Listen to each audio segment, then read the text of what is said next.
Welcome everybody to Let's Talk Numismatics. My name is Kevin Tyler. And my name's Dan Netling. And we're going to take you through this world of numismatics and teach you everything that you need to know. Basically, what this show is about is all the beginning steps of numismatics. You got to kind of learn before you can walk type scenarios. So that's what we're going to be teaching you here today. So Dan, we hear this terminology numismatics constantly. Tell me what numismatics is. Quite simply, Kevin, numismatics is the study and the collecting of coins, metals, tokens, paper money. Military metals are sometimes included in that.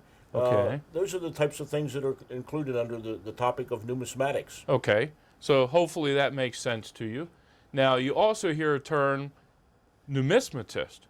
What is a numismatist? Quite simply, a numismatist is a person who collects coins and who studies coins, paper money, metals, tokens, things like that. Okay, so people would call us a numismatist. I would hope so. I've been doing this a long time, like yourself. Okay.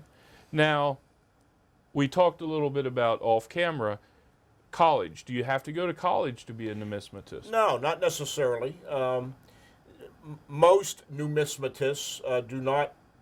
They might have a degree in some other subject, but they don't necessarily have a degree in numismatics. Okay. Some colleges do offer a program leading to a bachelor degree in numismatics. Okay. And some professional numismatists have indeed received a bachelor's degree in numismatics. Okay, But and a lot of that's through what, the ANA? A lot of that is absolutely, in fact, the ANA was kind of led the charge, I believe, in having that program established. Okay. But by and large, the vast number of numismatists or coin collectors do not have a formal degree in numismatics. But a lot of them, we just, we like to go to different seminars and things like that are offered at coin shows and learn pretty much learn on your own, kind of like what people do with the computers nowadays, learning information technology on their own. Okay. Now, we also threw out a couple things there. ANA. What is ANA? Tell me what ANA the ANA is the American Numismatic Association. Okay. It is kind of like the parent organization for all numismatists. They're an educational nonprofit organization that has programs to teach people about coins and paper money. Okay. They have excellent publications that they put out. Monthly magazine, The Numismatist, has excellent scholarly type of articles dealing with all aspects of numismatics. Okay. They also publish other specialized types of publications dealing with specific topics, say gold coinage or grading of coins, or detecting counterfeit coins. Okay. Topics such as those. Okay. And we're in Pennsylvania. Yes. We are part of the Harrisburg Coin Club. You'll see our shirts, the logos. We're representing the Harrisburg Coin Club. Now we're in Pennsylvania, so you'll hear us talk about PAN. So what is PAN? PAN is the Pennsylvania Association of Numismatists. Okay. And so they're the state association under the American Association. That's correct. Okay. That's correct. And many of us are not only members of ANA, but we're also members of PAN as well. Exactly. And PAN, just like the ANA, is on a nationwide basis. PAN deals mostly with Pennsylvania, and I might add that the staff and the folks at PAN have been very supportive of the Harrisburg Club. Yes, they are. Yes, they are. They're very supportive of our efforts and what we're trying to do in terms of building our club, trying to make our show larger, and they're there to help us. They're there to support. Again, they're a 501c3 nonprofit organization, and education is at the very core of their existence. Yes, it is. To educate people about coins and metals and tokens. Yes, it is. All right, I want to thank you for joining us here today. We're going to take you on this journey. You're going to learn everything that you need to know to get started in coin collecting today. So stay tuned, and we're going to show you what you need to know. All right, now that you know what numismatics are, we're going to show you some samples of those items. So Dan, you got a whole bunch of stuff in front of you. So what do you got there? Well, what would you like to see first, Kevin? Where do you Well, think I should let's start with coins and show us what you got. And what a better place to start than with a penny. Okay. Now this is a large cent, an 1835 large cent. Okay. Okay. And it probably grades about extra fine, and we're going to talk about grading later. Yeah. Yep. It's in a cardboard 2x2. We have different kinds of packaging here, but this is a large cent. We have a number of different half dollars. We have the bust half dollar, the Walking Liberty, the Franklin, and then always the very popular Kennedy half dollar, which is a certified proof version. So all these different coins are all numismatics, whether it's old or exactly. new. Okay. Okay, but we have a nice mixture there of old and new. Okay. Okay, then we also have the sets. Okay, this is a mint set. This happens to be a set from Philadelphia. The other is from Denver. And then we also have proof coins. This just came out last year, 2018, very popular. This is what is known as a reverse proof, and we'll learn a little bit more about that later. Yep, absolutely. This is a set of proof quarters, of the state quarters. All right. Okay. Then we have paper money. Okay. And here we have a $10 note. Okay. $10 Hawaii note. And then this is a $20 Federal Reserve note. So any paper money, also currency, any paper money falls into numismatics as well. Exactly. Okay, what about, I have a couple metals and some stuff like that. Does that fall into numismatics? It does. And here's a few samples of metals. It can be the smaller type. These two happen to be former Harrisburg Coin Club metals that we produced. Okay. And we produced those for 47 years. And we have not produced any for the last 10 years, but this year, 2019... I think that's changing, right? It's changing. We will be reintroducing our metals.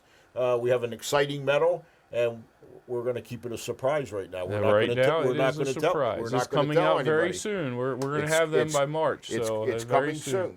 But there's some other neat metals. The thing about metals is there's a lot of history here because it talks about the history and things like that, and I collect a lot of metals. Okay. And because I like the historical aspect. This one here happens to be from 1928, and it commemorates the flight of Charles Lindbergh. Oh, okay. Okay. Wow. Very famous pilot. That's a nice metal. This is a more modern metal that is from the National Capital Historical Society in Washington, and it commemorates our nation's capital. So now size has nothing to do with numismatics as far as this is a small cent, large cent, metals are all different sizes. No, it can be. So this is perhaps one of the smaller coins that you might encounter. This is one of the gold eagles. Okay. That's produced even to this day. This is only 1/10 of an ounce, but it's very small. All right. But you can get into larger ones. So it can be gold and silver, or clad, or okay, great. And then this is foreign. This is a foreign set. That's another very popular area that's collectible. And this is Canadian also, and it's a bullion coin. Okay. Okay. So people collect the gold and the silver for the bullion value. So there again, it doesn't matter if it's in another country or whatever. It all falls under numismatics. Exactly. And the nice thing about numismatics, Kevin, is that there's something for everyone, and you can tailor your focus within the hobby to what interests you most. Some people are strictly United States coins. Some people collect strictly Canadian coinage. Okay. Others collect foreign. Within the foreign realm, some people collect German. Some people collect Russian. Both of those are very popular. Okay. So some people collect just metals. Okay. It depends on what your interests are. All right. There's the spectrum is very broad, and you can tailor it to meet your needs, your budget. Basically do what interests you most. Okay. Well, I hope that helped a little bit. I hope so. Showing you what the definition of numismatics means with all those samples. Now, Dan just touched on collections, so that's what we're going to talk about next is collections and how to get started and all that kind of good stuff. Now, we're going to talk a little bit about why should we collect? Why would anybody want to get collecting? I know me personally, I was born in Gettysburg, so it was kind of personal to me. I mean, anything from Gettysburg and that kind of stuff, I have a passion about. So can you elaborate on that maybe a little bit and tell us some other reasons that a collector may want to get collecting? Sure, Kevin, and you brought up a very good point there. There's always something that sparks someone's interest of why they jump into the hobby of numismatics. I think for many people, and I know for myself personally, one of the things that really got me started was the history of it all. Okay?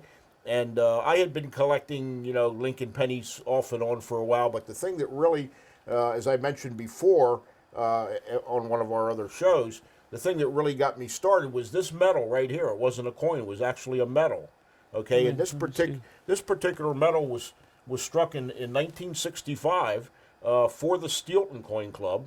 It's for the 100th anniversary of the Bethlehem Steel Plant in Steelton, and my dad worked at the Steelton plant. Okay. And he came home one day and gave this to me, and I thought that was really neat. That's always been one of my not only personal keepsake of mine, but also the thing that got me really started in a big way. And I've heard that a lot about parents and family members or grandparents might have did something, and that sparked and my dad always encouraged that.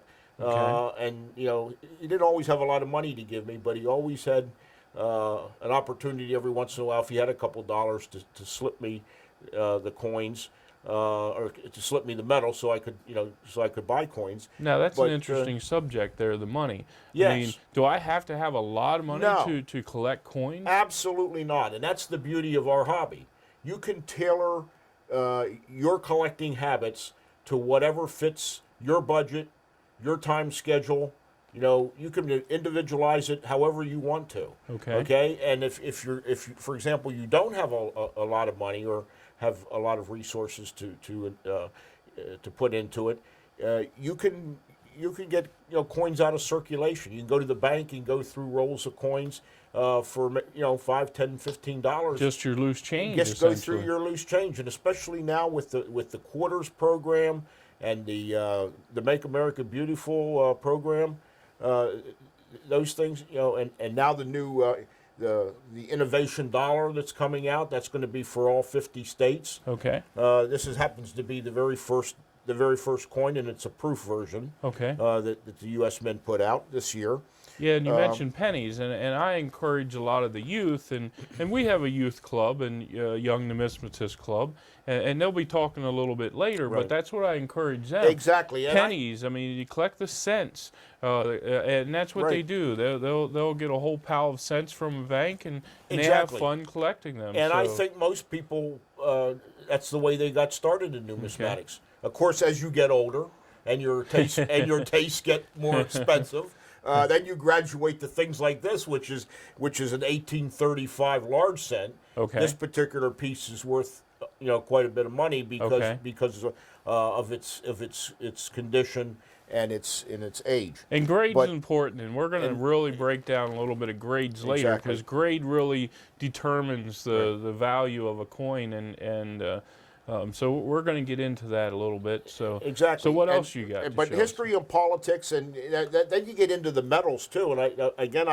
I return to this Charles Lindbergh medal because of the history. Because of the history behind it, but there was some politics involved too because of his German heritage at a time when German nationalism was getting started in Europe and in the German nation, and so there was politics. So when you mention history, collecting could be that I went on vacation somewhere and I learned about a specific person, and you want to Right. collect that, Right, right? Or some other type exactly, of history.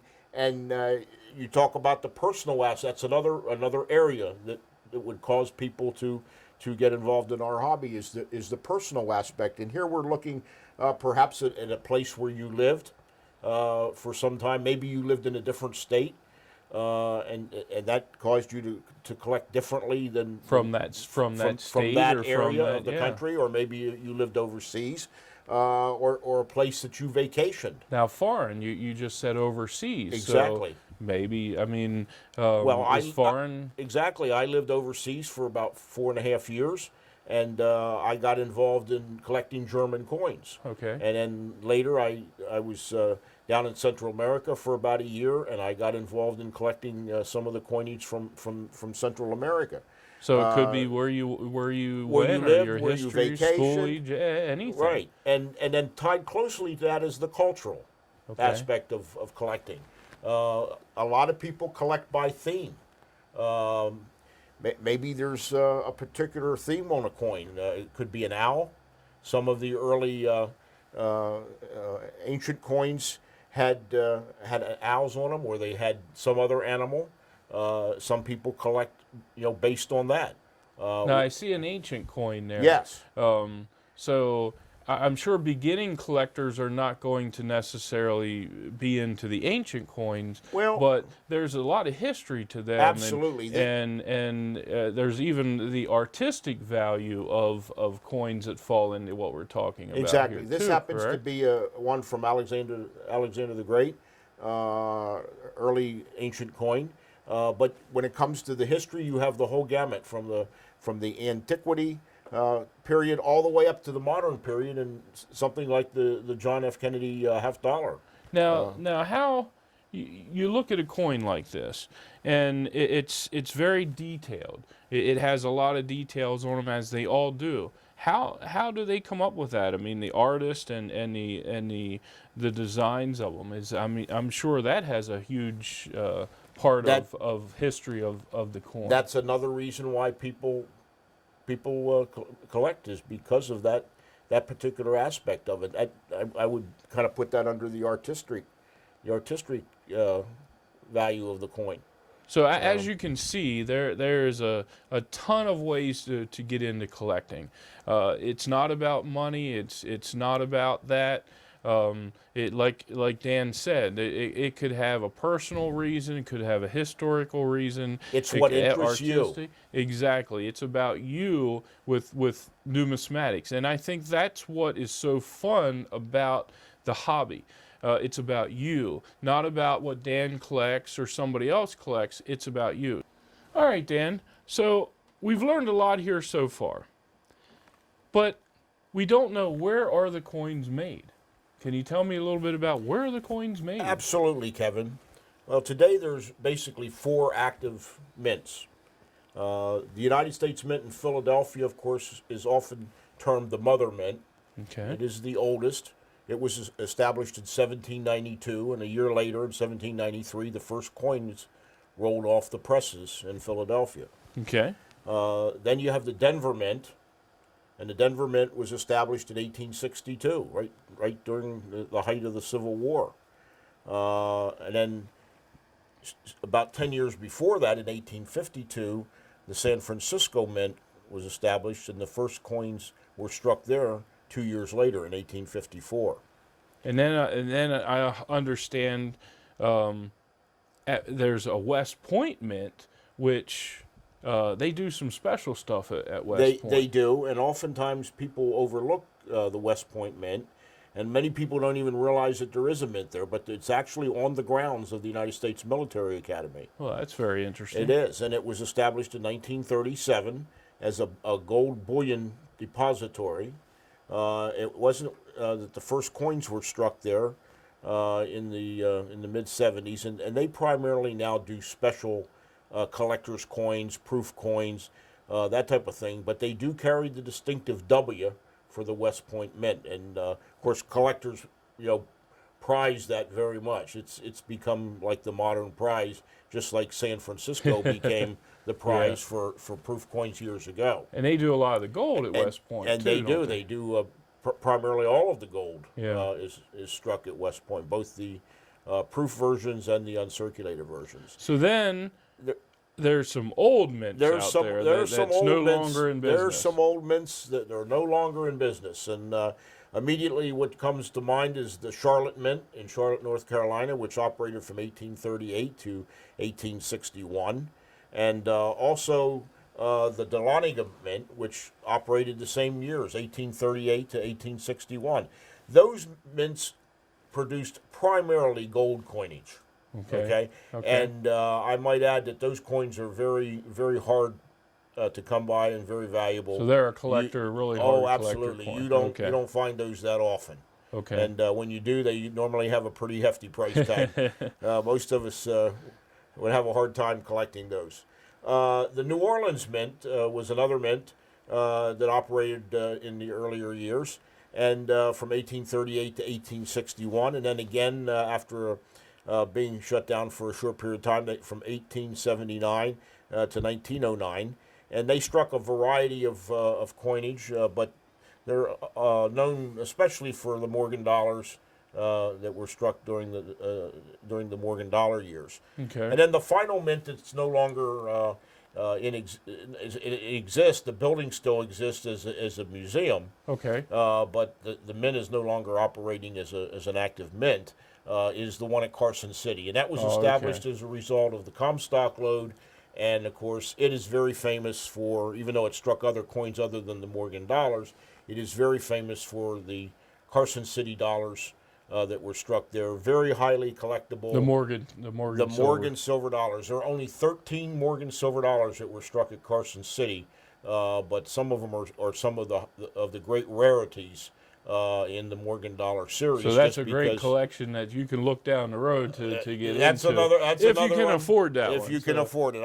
I started on that one, and let me tell you, I'm about halfway there. So, yeah, it's a great series, and a lot of people are collecting. The so Carson it's City. great to know where they're made. But can you briefly tell me a little bit of how they're made? I mean, we see these beautiful coins here, but I'm sure they didn't start anything like that. So tell me a little bit of how they're made. Sure. Well, any coin basically starts with a long roll of metal, depending on what type of coinage it is and what the composition is to be. It might be a roll of silver strip, or it might be a roll of clad of copper zinc strip, and it goes to the punch press where it punches out the planchets at a very fast rate of speed. Okay. And those planchets fall into a hopper, and then depending on what type of coin is, if it's just a circulation strike, they're usually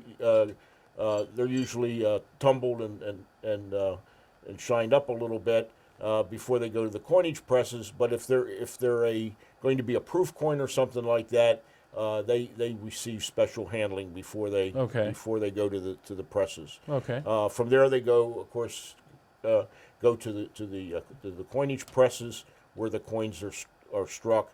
Okay. And then we could, I think in another segment we'll probably go into more detail. Yeah. But we'll you get into will. you get into the whole business of the design, of what the designer does when he or she designs the coin, the engraver, what he or she does when they actually engrave the master hub, and then the making of the dies and the polishing of the dies if it's to be a proof coin, and that type of thing. So the dies essentially are in a machine, and then they, under really high pressure, push that planchet and make the coin. Exactly. So that's what makes the actual coin. You have two sets of dies. You have in the collar of the minting machine, you'll have the obverse die on the top. You'll have the reverse die in the bottom collar, and then the two come together.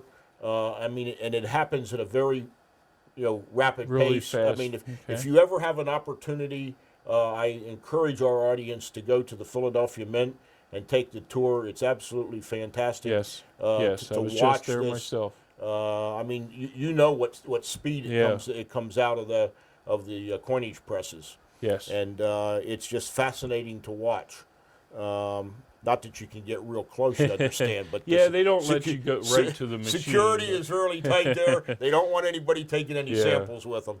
But you certainly get it's a wonderful education. Okay. To learn how coinage is made, and Okay. of course, we can get into other aspects of the cost of producing the coins, and that's a big discussion that's the basics, right now. and I That's hope the I hope basics that right helps. I hope that helps all the folks watching I to hope so. understand the basics of where and how the coins are made. All right, Dan. Well, I hope we didn't confuse anybody too bad. I hope not. There's so many definitions in the numismatic world. There's books out there. You can go online. You can read hundreds of definitions. But we're going to slim that down a bit and talk about the most current ones that you're going to need to know the most. I mean, there's basic definitions and advanced. So, Dan, what is obverse? Well, simply, Kevin, obverse means the front side of the coin. Okay. Okay, it would be what people would refer to as the heads. The head side. That's right. Okay. All right. Well, then the back side would be. That would be the tails. All right. Okay, or the back side of the coin. What's the technical definition? Well, reverse, right? Obverse and reverse. Obverse and the reverse Okay. of the coin, yes. So that's your front and back, or heads or tails of the coin. And you hit on the key aspect here. We're not trying to confuse the folks. We're not trying. Anyway. We're not trying, But see, the important part is, and the whole purpose of this program is to educate people. Absolutely. That's what we're trying to do. We're trying to educate people because we feel that education is very important. Absolutely. And we want people to learn about their hobby and get involved in it. And as you should always do your homework, and you should read and learn about a coin before you actually spend the money. Education, Because very important. education is very important. I mean, you don't want to buy a coin that's a counterfeit, and so what do? You read about how to detect, counterfeit coins. You learn about the obverse and the reverse, okay? And we really didn't touch about that too much. No. That how important it is before you just jump on eBay or you just jump to a coin show and take a few $100s with you and think you're going to buy coins because they're shiny or because they're big or small. Please understand kind of what you're buying and what you're getting into. Do your homework first. Exactly, because the same coin we could lay out here. Let's take a Lincoln cent for example. We could lay out the same year of the same Lincoln cent and lay out 20 of them on the table, and every one of them is a different price. And it's because of grading. One might have a little scratch or a nick. So understand that kind of terminology before you go. So I'm reading my paper here. The next thing says reading. What is that? Well, when it comes to the edge of a coin, there's a number of options that you will find. A reeded coin is one that has the series of ridges, okay, or reeding is the technical term. On the edge, around the edge of the coin. A coin could also have a plain edge where there would be nothing on it at all, smooth edge all Just the way smooth, around. Okay. And then finally, a coin could be inscribed on the side. It might. Some foreign countries put the mint mark on the side of the coin. They might also put the fine. If it's a silver or gold coin, they might put the fineness of the silver or gold. And I see that a lot in metals. Exactly. You see a lot of you see that in metals stuff a lot. in metals. Okay. So there's those are the three common types of edges you will find on coins. I keep hearing you say clad. Yes. What is it? What does that mean? Well, clad means a composition of different types of metals, and I'm reminded of when I was getting started in the collecting business early on in 1965 when the clad coinage made its debut, and as collectors we were very excited about getting the clad coinage, and there was a big clamor to get to the bank and get the new clad quarters and halves and dimes that were coming out. In retrospect, of course, I think maybe in the back of our mind we knew what was coming, but of course what it meant was the death of silver coinage as we know it. Like That's this right. American Silver Eagle, a bullion American Silver Eagle, right now $18, $19. Well, it says dollar on it, so it's a dollar coin. Well, I would encourage you not to spend that as a dollar, because if you take it anywhere to a bank or whatever, they're going to give you a dollar for that coin. So you don't want to take your grandpa's collection and run to the bank and cash it in. You're going to lose a lot of money. That would be extremely foolish. Yeah, take it to a foolish. dealer, take it to a coin show. These coin shows are in every town all over the place. Take it to a coin show and go up to some of the dealers. They will appraise it at no cost and tell you what you have. You don't have to sell it to them, but I encourage that. Don't just cash it in a bank. Again, I would just stress again, Kevin, know what you're doing. Exactly. Study and learn what you're doing before you do it. Absolutely. So that you don't do something foolish. Now, there's one last definition that I have on my notes here. On your to-do list, right? Yeah, and it says planchet. Yes. And explain a little bit about a planchet. Well, a planchet is basically a blank. You know, the common term that most people would say would be would be a blank. Just that piece of metal, whatever it is, before they die. There's no image on it. Okay. It's just a plain piece of metal. Remember when I told you that the long sheet of strip of zinc? Yes. Yep. Or and they punch them out. And they punch them out very fast. Then they go into the coinage press. It's that unsmooth, just a raw piece of metal. Okay. Before it goes through the coinage press, where the obverse and reverse dies come together and imprint the design of the coin on the planchet. Okay. Well, I hope that helped you with some definitions. I hope so. So, let's move on. Absolutely. Okay. Guys, we're rolling. We are rolling. And, you know, I'm pretty excited about this. You know, I think it's great. We're going to have a lot of fun with a lot of episodes. I think so. And teach people a lot of stuff about numismatics. I hope so, and I hope the audience is enjoying this. Because, I hope so. I mean, as we said many times, you know, learning about our hobby and learning the specifics is important, and it's important that you learn and know as much as you can before you start buying coins. Absolutely. Because, you know, you don't want to make any mistakes. You don't want to, you know, lose a lot of money, you know, buying something that you don't know what you're buying. And that's how we're basing this whole show episode on, is the feedback and the people telling us, oh, I didn't understand this or I didn't understand that. Yep. So we kind of collected all the basics of how to get involved in the hobby, and that's what we're telling you about. So, and I want to interject something here. If you ever got a subject you want to learn more about, go on our website, which is harrisburgcoinclub.com, and our emails are on there. Feel free to email us. Tell us a subject that you want to learn about, and we'll do our best to get it on another episode or get it out there. So, all right, Dan. Now, we've talked about a lot of stuff. Yes. We got all this packaging in front of us, and I see all kinds of different stuff.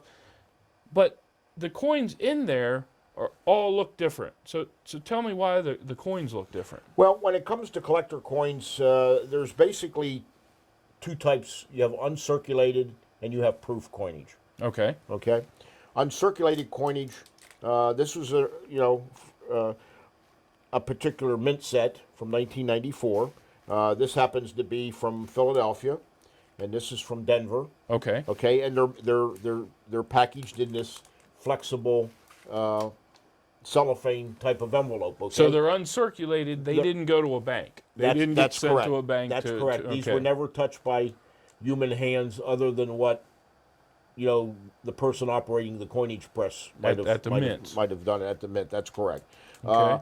I would, and the early mint sets, like from the 50s and 60s, they were packaged in the same type of thing, but so were the proof sets. Okay. So you'll see some of the early proof sets in cellophane envelopes like Okay, you keep talking about a proof. Okay. What are you talking about? Okay, a proof set is usually very easily identifiable because of a high mirror type of finish to the coin. Okay, it looks like a mirror. It's very shiny. It's very shiny. This is a set of the 50 state quarters.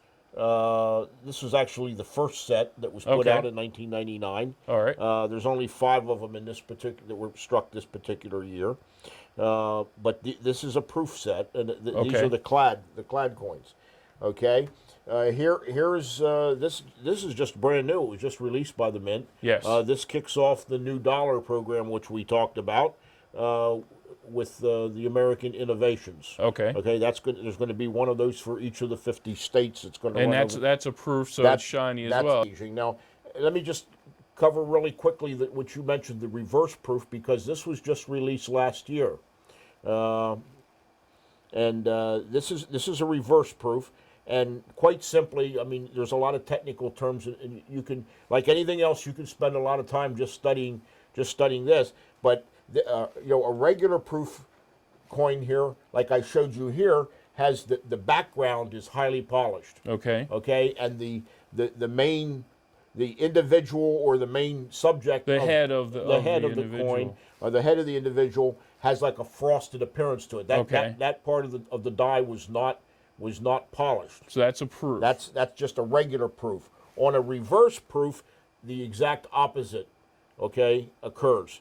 The subject of the coin, in this case, John Kennedy, Franklin Roosevelt, Abraham Lincoln, Thomas Jefferson, or Sacagawea, that the image was actually highly polished, and the background, the field, is not. Okay. So the background has a matte finish to it, and the subject area is highly polished. Okay. Thus the term a reverse proof. Okay, Kevin. Well, let's talk about packaging a little bit. You touched on the subject a little bit when we were talking about the proofs and stuff. So, all these different packaging from the mints.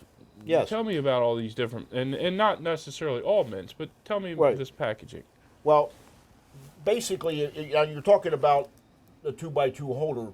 Collectors have options when it comes to, how they want to house their coins. It's a good way to put your uncirculated. 2x2 is very popular.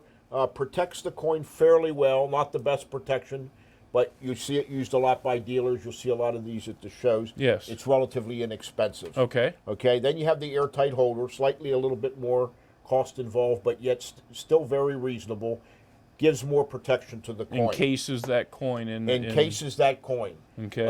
In terms of, one of your nice circulated prize coins that you really value, you should consider something like a capital holder, such as this. It's a 3-layer hard plastic that is PVC free, protects your coin, airtight, protects your coins from chemicals and the air and stuff like that. Now, that's probably a good time to say something about these holders and coins. You don't want to be touching your coins, and especially not. proofs or anything like that. You don't want to put your fingerprints all over coins. Anytime you handle a coin, you should have a pair of gloves. Okay. And you should have those gloves on, so that you never handle good pair of cotton gloves. A good pair of, and you want to be very careful and still only handle it by the edge. Okay. But the cotton gloves will protect your coin from the oils that are in your hands, and you might say, "Well, I just wash my hands." You'd be surprised. Yeah. You'd be surprised of how quickly the oil will come back in your hands, and of course, you get that on the coin. It leaves fingerprints. It mars the coin and can ruin the proof coin. Okay. Okay. All right. Then you have coins that are graded by a professional grading service. In the hobby, we refer to this as the coin being slabbed. Okay. Okay. It's graded by a professional grader. And we're going to be talking about that next. More about that. We're going to talk more about that next. Yep. Then you have, back in the 70s, the government packaged the Carson City dollars and the GSA holders, which is, very similar to the other types of holders that they're using now. The mint sets are continued to be housed in these cellophane. Well, that was the way they used to do it, correct? Well, no, some of the modern ones are still, I think, done of late, but the mint sets and stuff. The mint sets, yes, okay. The pure mint sets. The proof coins are housed in the hard plastic cases. This is a set of the first quarters that were struck in 1999. Then you have this is the proof coin from this year, housed in a hard case, and then this is the new reverse proof sets. So they're all in the same kind they're of in cases. a hard type of. Okay. Case. Well, So what are these up here? the more sophisticated, these are the commemorative coins. Okay. And the mint does a very nice job of putting the commemorative silver dollars, the commemorative halves, and the gold in special Nice presentation velvet cases like this. Here's an example of the military commemorative dollars that was struck in '94. Okay. And here's an example of the proof half and silver dollar that was struck to commemorate World War II. Okay, we have a segment coming up that I think you'll enjoy if you're a young person out there. We have a group called the Young Numismatist, YN for short. And I convinced them to come in today and do a short segment. If you're a young collector, age 5 to 17, which is our age group for our club, and it's the same for most other YN clubs. And they do a lot of fun things. They get together, they carry on, they fill these folders up. It's a great program. So let's see what they have to say. We're going to show you what we like to collect today. So when you're starting a collection, we started with folders, and folders is the best way to go for a young numismatist. We also started with pennies, and it's really fun to go to the bank and get rolls of pennies in exchange for dollar amounts, and basically you can search through them and fill in your books. This is the 1909 to 1940 folder, and what you do is you collect it, date and mint mark. So for the folder, after you find a penny that has the same date and the same mint mark, you place it in the slot. There are many other types of coins that you can collect in folders, such as state quarters, nickels, and mercury dimes. There also are presidential dollars. I have 7 filled in so far. Coin collecting is a good activity for families. It gets everyone involved and it can bring you closer together. Some of the things you can do with coin collecting is going to coin shows. There's a lot of good activities for everyone. Coin shows are very fun. You can get a lot of coins for your coin slip. I just picked up this 1952S in a little penny sleeve, and it's a pretty nice coin that I got there. We encourage other youth to get involved in coin collecting. It's really fun and it's a great activity to do with your family. We'll see you next time. All right, folks, we are now going to talk about grading companies. Ooh. So that's a whole nother subject, but we're going to give you a real brief tour of it. So, Dan, here we go. Tell me about grading companies. Well, there's basically three grading companies that grade coins. The ANAX. Curly, Larry, and Moe, right? That's it. The ANAX, the PCGS. Okay. And what did I forget? The NGC. NGC, Numismatics. Yeah, you don't want to forget them. Yep. So those are your three companies. So that do the. So when I'm looking at this, that's how, like, here you can see on the back that this says PCGS. So Right. they always put their names right on the coin, and they have different parameters of how they do things. But tell me about this case, because this is a very special case when it comes to grading. It is, and why people may want to get a coin graded, or why they should buy a slabbed coin. Which, remember, I think I said that we call this a slabbed coin among collectors. But it just means that it's encapsulated by one of the grading services. Number one, it's tamper-proof.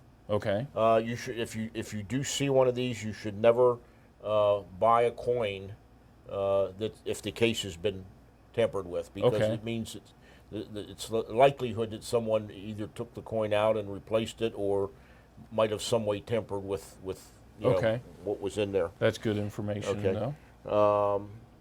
So that's basically it. But you say what you probably all that stuff on there. Well, What's sure, all that stuff you'll on see there? the date. Okay, you'll see the mint mark, the mint that struck the coin, the denomination. Then you'll see the name of the grading service. One of the three is that's the commonly used ones, as I mentioned. And then you'll see the grade of the coin. Okay. Okay, and this happens to be a proof 69, and then there's some other letters there too, which in this case it has DCAM, which means deep cameo. And when you get into the higher grades of proof coins, like proof 69 and proof 70, 70 being the highest, that's when you start to see the deep cameo and some of the special. So I see these numbers. Okay, you just said 70. Yes. Without getting into all types of detail with this, what's these numbers? The scale? Yeah, what's these numbers? The scale runs from a low of about fair 2 to a high of MS, meaning mint state, 70. So basically from 2 to 70. Okay, so 70 is the highest. 70 is the highest, and the coin is it's graded as to its condition and its state of preservation for that particular coin. Okay, why do you want to have a coin? There's a number of reasons why someone. Why would you grade a coin? First of all, you may want to make sure that the coin you are buying is not a counterfeit. Okay. Okay. When you have a coin professionally graded, that coin is weighed to make sure that it weighs exactly what it's supposed to weigh. Okay. They have special microscopes that they can look under an electron microscope and see parts of the coin that you or I can't see because we don't have that type of equipment. Okay. And they can tell if the coin was altered or is not a genuine piece. So if I go out and spend some money at a show or something, and it's a fairly nice coin, it's probably a good idea to send it to a grading company to either get it graded graded yourself or buy one that has been graded. Okay. Okay, and the key is you're going to spend a lot of money, maybe on a particular coin. You want to make sure that the coin that you're buying is properly graded. Okay. And that you're not spending more than what you need to for that particular Here again, coin. that education sounds like it keeps popping in there. It comes back to haunt you again, Kevin. If you don't do the education and you don't learn before you go out to buy the coin, you're taking a chance of maybe spending too much for it, or maybe buying a counterfeit coin or an altered coin. And this is where, I mean, it kind of has to do with this subject, but knowing some reputable dealers, right, and buying from reputable dealers. That has it'd be like buying a car. Well, you're buying a coin, especially if you're collecting the stuff some of the stuff Dan's showing. Sure. We're not talking about circulated pennies and nickels here. We're talking about collectible coins. Right. So the education and the reputable dealers is somewhat important. Absolutely. I mean, you build that trust, then you know you're buying something authentic. Absolutely. And I would just comment on one other aspect of this is that when you have a coin graded, you know, you're paying for that individual that's grading that coin. You're paying for his or her expertise. Okay. Most of the folks who grade these coins have graded tens upon thousands of coins, and they've seen, and some of them just specialize maybe in a particular denomination or a particular type of coin, and so they've seen thousands and thousands, tens of thousands of certain coins, and so they know what they're looking for. So when I'm already going out and buying a graded coin that's encapsulated, I know that extra price has already been added on there. It might be $30, $40, even $100 to grade a coin. Exactly. So you got to remember that's added on to the price of that coin. That's exactly right. So, and oftentimes the grading will be determined, the cost of the grading will be determined by the value of the coin. Okay. If you have a coin that's worth several $1,000s, you're going to pay a higher price for the grading of that coin, say, than for one that's maybe only worth $100. Okay. Okay. That makes sense. It's you know, but again, it's like everything else. You get what you pay for. Exactly. So it's a good practice, I think, and it certainly protects you from spending a lot of money on a piece, and it becomes even more important when you have a particular coin that is highly counterfeited. Okay. For example, a 1909 SVDB. Yeah, the Lincoln Penny. expensive limit, the Okay. expensive. A coin. 1916D Mercury dime. These coins have been, because they are rare and because they are hard to find, particularly in the higher grades. Oftentimes there's more counterfeits running around out there, and if you buy one that is certified by one of the certification services, you have the peace of mind of knowing that coin has been certified by someone who is attesting to its genuineness as being an authentic coin, as well as authentically grading it to the proper grading standards. Okay, excellent. Well, I hope that helped you a little bit. I hope we didn't so. go into detail on all the scale and all the stuff, but there's a lot of education out there, and you've probably seen some of these publications in front of us, and I encourage you to maybe pick up a few of these. And we're going to cover a little bit of this here after the break, but I really encourage you to get involved, whether it's a local coin club, whether it's the ANA, whether it's PAN, or whether it's another state agency or another local club or agency. Get involved, and you'll learn all of this stuff, meet friends, meet people, and learn a lot about coins and all the numismatic items. So we'll be back in a few. All right, ladies and gentlemen. Well, we've talked about a lot of subjects, as we've said. Well, we need to show you now some publications, and there's hundreds of publications out there, from magazines, books.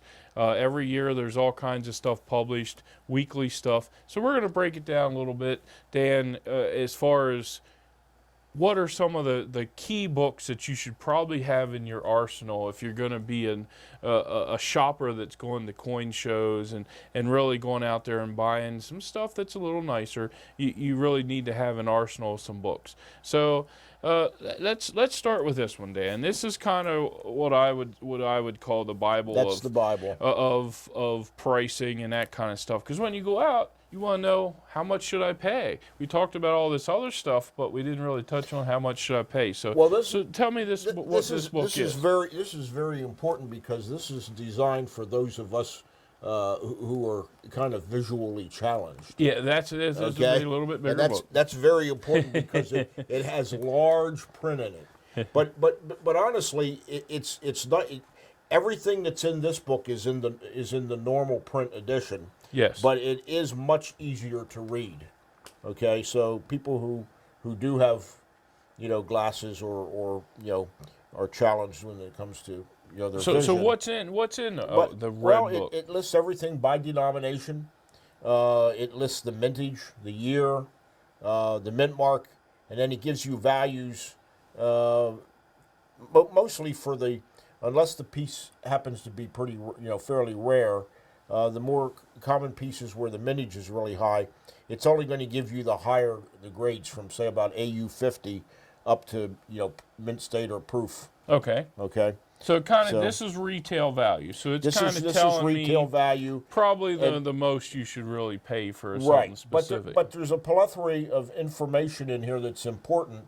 Again, educating yourself before you buy the coin, and maybe you have questions about the series, or what the coin is commemorating, or what the metallic content of the coin is, or the diameter of the coin. It gives all that type of information to you. So it's teaching you education as well as the pricing. As well as the pricing. And this book comes out once a year. That's correct. That's correct. And this is kind of the Bible. Now you have these and this is fairly new publication. It just started not too long ago. Right. Called the Market Review.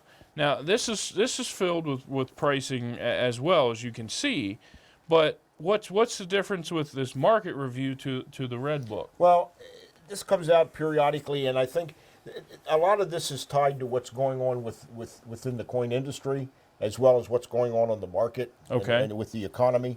So I think you'll see here is you'll see commentary from professional numismatists that talk about the information that what's hot now and what's not, and it has as you can see here, every denomination coin, and it covers from good 4 all the way up to the mint state categories. And a book like that requires a good magnifying glass. So, exactly. So you might want to get a good loop or a magnifying glass because you may need it for that kind of book. Unfortunately, this is not made in the large print edition for those of us who need that. But I mentioned that it gets into the currency, and here they're talking about all types of currency. And it lists the notes and everything, and again, that's another area that's very special. And if you're just into currency, if you don't like coins, but currency is another collectible. That's a numismatic item. We didn't talk a lot about currency, but there's books and magazines specifically tailored to currency. And believe it or not, I was going to bring one of my books today, and I just had too much to carry. And you ran out of space. I was going to bring. It's rather thick. It's a book on Confederate currency notes. Oh, okay. And it's really interesting. And there are people that within the currency, bubble of collecting, that specialize in nothing but say Confederate currency. So we encourage you to go out and get a few basic books. There again, your education and you'll learn a ton of information. I'll tell you, I read this book here, and I still go back and read it. This is in its 4th edition already, and this particular book deals. It's a Whitman publication, and it deals specifically with the Carson City Morgan dollars. There's only if you haven't figured coins. this out yet, there's a theme here with Dan. He talks a lot about these Carson City Morgan silver dollars. So I have a feeling that's something he's passionate about. So there again, that passion you can tell is there. Well, it's a case just like you should get older. The mind is willing, but the body's not able. We'll see how the resources do, because I'm getting down to the more difficult coins in the series. We'll talk about key dates in a future episode. We'll talk about key dates. That's right. It's like putting any folder or anything together. The empty spaces are usually the key dates, and right. That's where the money's at. So we'll talk about that in a later episode. But well, we have had a great time at this first episode of Let's Talk Numismatics, and I hope you got a lot of information that'll help you in your journey of coin collecting. Like we said, it's a lot of fun. It's a family activity. It's history. It's world. I mean, we haven't even really touched on the world coins, foreign coins, rare coins. Paper money. We can go on and on and on and on, and we don't want to bore you to death. I mean, we're trying to keep this as exciting as possible with giving you a lot of information as short and quick as we can. And I hope we did that. And I want to encourage you to go join your local coin club. Wherever you're watching this from, there's most likely a local coin club in your area. Go join them. It's a great way to touch, feel, learn, educate. We keep bringing that up. It's a great way for you to educate on this stuff, and we can't stress that enough. So join that local club. And we represent Harrisburg Coin Club, and I want you to visit our website, which is harrisburgcoinclub.com, and our emails are there, and I encourage you. Send us an email. Let us know what you think of the show. Let us know if you've got a topic or a question you want to answer, and we will get back to you. So, Dan, it was a great first episode. Kevin, I hope you guys enjoyed it, and we'll see you next time. See you next time, folks.